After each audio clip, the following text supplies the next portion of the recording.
এই মুহূর্তে আমরা একটু আরেকটা আপডেট দিচ্ছি। আমাদের আপনারা দেখতে পাচ্ছেন যে চারিদিকে যেই যদি আমরা আমার জাস্ট পিছনের দিকে হচ্ছে আপনার পূর্ব দিক, সরাসরি পূর্ব দিকে এই বরাবর লেক রয়েছে। একটু মানে আপনার একটু ব্যান্ড হয়ে গিয়েছে লেকটা, সরি। এই লেকের দিকে আপনারা দেখতে পাচ্ছেন যে আগুনটা রয়েছে পূর্ব দিকে আর কি, পূর্ব এবং উত্তর দিকে। এই আগুনটা এখন পর্যন্ত নিয়ন্ত্রণে নাই, তবে আপনারা দেখতে পাচ্ছেন যে ফ্লেম কিন্তু আস্তে আস্তে কমতেছে। এখানে আমরা শক্তি বাড়িয়েছি। এখানে আমাদের যেই ইউনিটগুলো ছিল, আমরা আরো দুইটা অলরেডি কাজ শুরু করেছে, আরো দুইটা আপনার পথে আছে। তা আমরা 16 থেকে এখন ইতিমধ্যে প্রায় 20টা ইউনিট কাজ করছে। আপনারা দেখতে পাচ্ছেন, চারিদিকে গেলেই আপনারা বুঝতে পারবেন। তো এইদিকে যে 4টা ইউনিট এক্সট্রা কাজ করছে বিধায় আপনারা দেখেন যে ফ্লেমটা কিন্তু কমতেছে। সুতরাং এই পূর্ব এবং উত্তর দিকের ফ্লেম যদি পড়ে যায় এবং আমরা তাহলে বলতে পারি যে আমরা পুরো আগুনটাকে কনফাইন করে ফেলেছি। কনফাইন্ডের পরবর্তী স্তর যেটা আপনারা খুঁজে খুঁজে বের করতে হবে কোথায় কোথায় আগুনের সোর্স রয়েছে।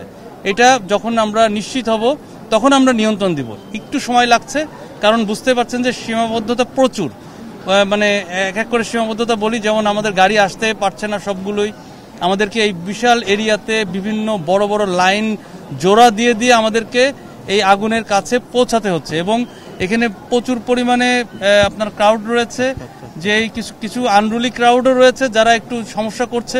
কিন্তু এই আইন শৃঙ্খলা রক্ষাকারী বাহিনীর সাথে একটু টাসেলও হচ্ছে ছোটখাটো, তো সমস্যা নেই। তারপরে আমরা কাজ করে যাচ্ছি, আমাদের কাজে সহযোগিতা করতে যে আবার অনেক পাইপ কেটে ফেলেছে, আপনার জোড়া খুলে ফেলতেছে, এরকম কিছু কিছু সীমাবদ্ধতা রয়েছে।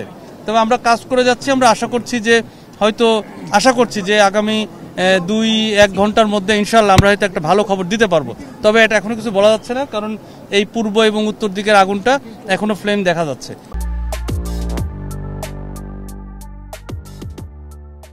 এই জন্য আমরা একটু পানির স্বল্পতা নেই, কিন্তু সমস্যা হচ্ছে যে চারিদিকে হয়তো পানি আছে, কিন্তু পানিটা নির্দিষ্ট যে সোর্স, আগুন যেখানে জ্বলছে অথবা যেখানে লিঙ্ক আপ হচ্ছে আগুনটা, সেই আগুনে পৌঁছাতে একটু সময় লাগছে। আচ্ছা, এই আগুন নিয়ন্ত্রণে আনতে আপনাদের প্রধান চ্যালেঞ্জটা মূলত কি ছিল? মানে 4 ঘন্টা 4.5 ঘন্টা হয়ে গেল। প্রধান চ্যালেঞ্জ হচ্ছে আমরা যদি শুরুতেই আমরা দ্রুত পৌঁছাতে পারতাম, কারণ আমরা প্রায় যখন এখানে পৌঁছাতেই আমাদের প্রায় আপনার 30 মিনিট, মানে 35 মিনিটের বেশি সময় লেগেছে প্রথম ইউনিট, যেটা আপনার প্রথম ফার্স্ট রেসপন্ডার। তারপরে একে একে ইউনিটগুলো আসতে আরও সময় লেগেছে, এবং সবাই যে ক্রাউড এবং যে পরিমাণ গাড়ি টাড়ি ছিল আশেপাশে, আমাদের বড় বড় গাড়িগুলো একেবারেই কাছে পৌঁছাতে পারেনি। এই কারণে শুরুতে আগুনটা আপনার হচ্ছে আমরা এসে দেখেছি প্রায় ডেভেলপ স্টেজে চলে আসছে। তা যখন আগুনের স্তর 3য় স্তরে চলে আসে, তখন আমাদের আগুনটা একটু মানে আমাদেরকে নিয়ন্ত্রণ করতে একটু সময় লাগে। আমি ডাইরেক্টর অপারেশন ফায়ার সার্ভিস এবং civil defence, lieutenant colonel Tajul Islam Chowdhury. না, আমি বলেছি যে 2 থেকে 1 ঘন্টা, মানে 2 ঘন্টাও লাগতে পারে, 1 ঘন্টাও লাগতে পারে আশা করছি। কারণ 3টা দিক যেহেতু আমরা আগুনটাকে কনফাইন করতে পেরেছি, এখন শুধু একটা দিক বাকি আছে। তা আশা করছি যে এদিকে শক্তি বাড়িয়ে আমরা আগুনটাকে আগামী 1 থেকে 2 ঘন্টার মধ্যে আশা করছি যে সম্ভব হবে। এর আগেও বহুবার এই বস্তিতে আগুন লাগছে, আপনারা নিয়ন্ত্রণে এনেছেন, এবং তারপর আপনারা বলছেন অনিয়ন্ত্রিত বা অপরিকল্পিত কেন অনেক কিছু সংযোগ রয়েছে। আমরা এই আলোচনাগুলো আমরা লাস্টে যখন আপনার সম্পূর্ণ ব্রিফ দিব, তখন আমরা এই বিশ্লেষণগুলো করব। এখন আসলে আমি বিভিন্ন জায়গায় ঘুরে ঘুরে দেখছি, দেখে আবার আমরা করবো। Thank you.